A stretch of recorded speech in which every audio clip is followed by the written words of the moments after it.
why the climate have changed and why the seasons are not like before. Well, as we know, when we burn fossil fuels, we put a number of things in the atmosphere. The most important is carbon dioxide. When we burn carbon, coal or oil or gas, and carbon dioxide in the atmosphere is like a blanket on a bed. It increases the amount of heat. You put on more blankets, you get warmer. You put more carbon dioxide around the planet gets warmer. So the consequences are several. First of all, our climate gets hotter, which is what we're experiencing around the world.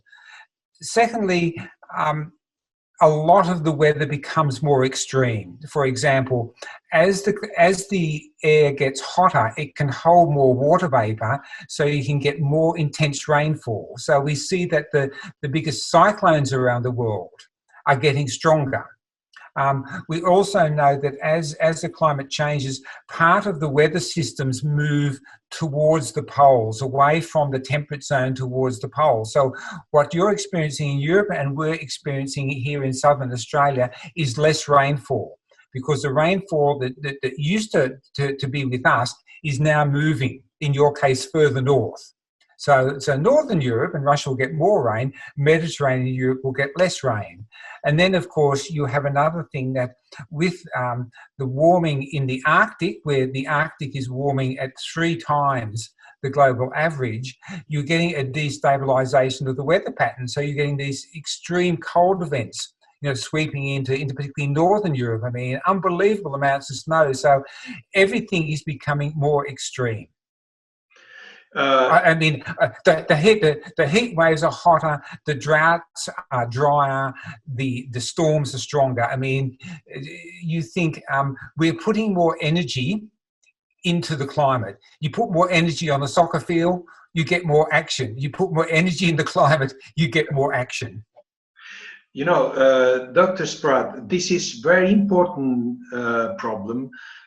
People, they go sleep easily and they say, okay, everything okay, no problem. But I think that is very important problem. And I don't know, but I have to ask you, please. I know it's not your kind of category, this what I ask now.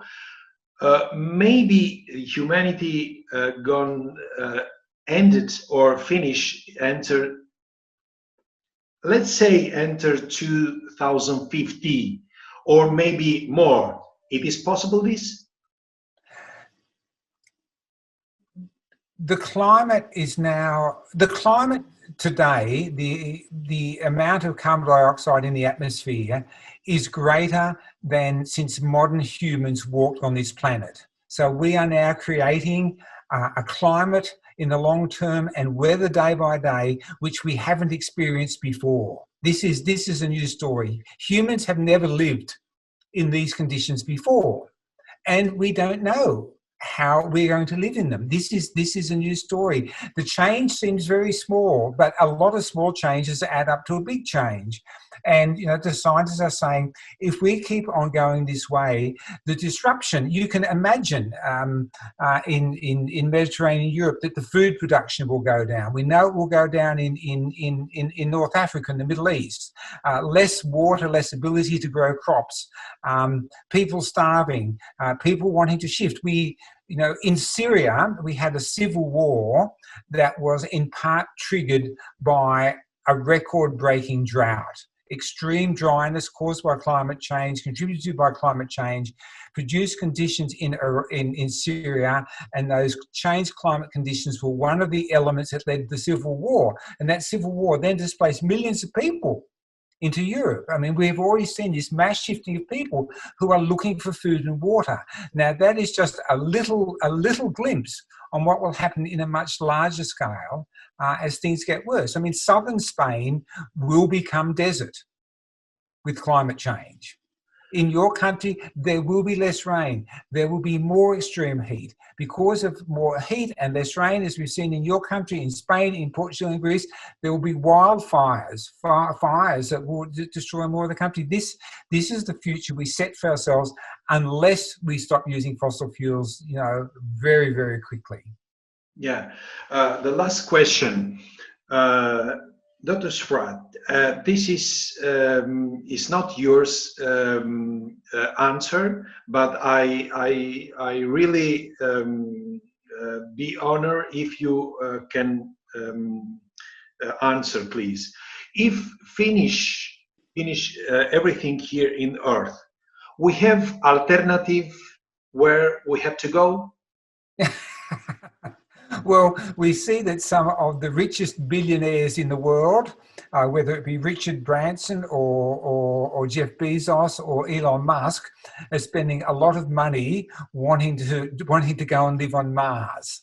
Now, this is a terrible illusion, a terrible dream by them, that they think, and they obviously do, that if life gets so bad on Earth, that they have a plan B.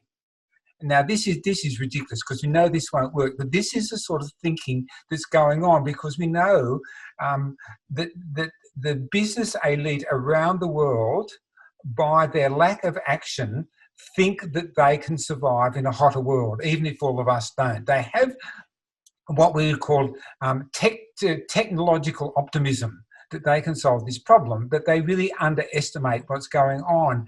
And so a lot of them are buying land in the country next to us, New Zealand, because they think it's going to be the coolest place on Earth. So for these people, New Zealand is plan B, and going to Mars is plan C. And this is ridiculous. This is a sign of people who don't understand the physical problems of climate change.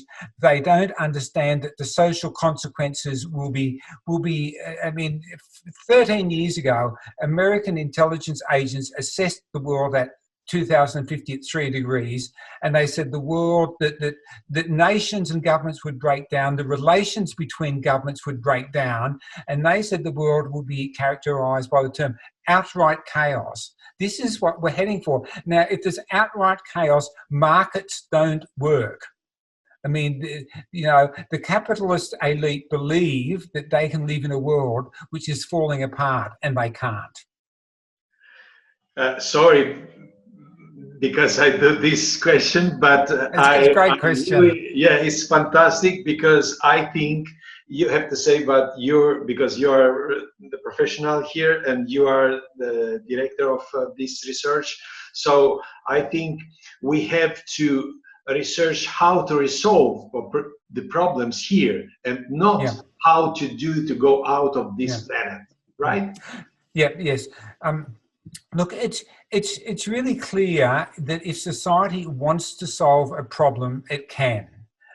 For example, in my country, as in around the world, in Australia, we had the COVID pandemic last year, and governments were very clear and just did everything they needed to do.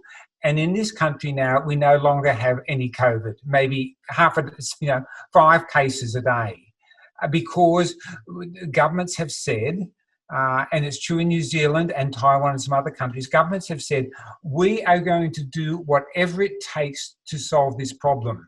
We're going to make the pandemic the first priority of economics and politics. And when you do that, you can succeed. I mean, it happens in wartime. I mean, the United States said, we're going to go to the moon in 10 years. And they did. Elon Musk said, I'm going to make an electric car from scratch in 5 years. And he did. So this is not a question of our capacity. I mean, we've got a huge global economy. A lot of the money is wasted, but we have the economic resources. We have most of the technological skill. We know how to replace fossil fuels with clean, zero emissions technologies. It will be disruptive for a while, but we can do it. We know how to get the amount of carbon dioxide in the atmosphere down. We know pretty much how we might cool the planet and get it back. So this is a question of political and social will. This is the question. Where is the leadership? We have the economic means, we have the technological means. What we are missing is social and political leadership from the elite. Perfect.